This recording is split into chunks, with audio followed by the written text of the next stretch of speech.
অপমান করার একটা লিমিট থাকে, কিন্তু এ সেই লিমিট ক্রস করে দিয়েছে। গাইস, আজকে আমার অনেক কাঁকড়া খাওয়ার শখ হচ্ছে, আর এই খাঁচাতে আমি আলাদা করে কাঁকড়া রেখেছি খাওয়ার জন্য। কিন্তু খাঁচাটা খুলে দেখি এই কাঁকড়াটা ভালোবাসার বাঁধনে জড়িয়ে গেছে। হ্যাঁ, তাই খাঁচাটাকে উপরে তুলে এনে অকেজো কাঁকড়াগুলোকে বের করছি রান্না হবে বলে। এরা অকেজো হতে পারে, কিন্তু এদের মাথায় ডিজিটাল বুদ্ধি ঘোরাঘুরি করছে।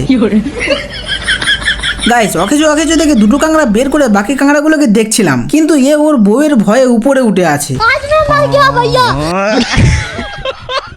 তারপর কাঁকড়াগুলোকে রান্নাঘরে দিয়ে আমি আমাদের মুরগিটার কাছে এসে দেখি দুটো বাচ্চা উঠেছে। ব্রেকিং নিউজ, 48 তারিখের টাটকা খবর, আমাদের মুরগির দুটো বাচ্চা উঠেছে।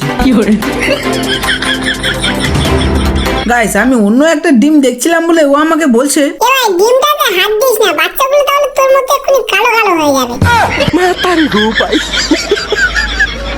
শালা যে যেমন ভাবে পারছে আমাকে অপমান করছে রে।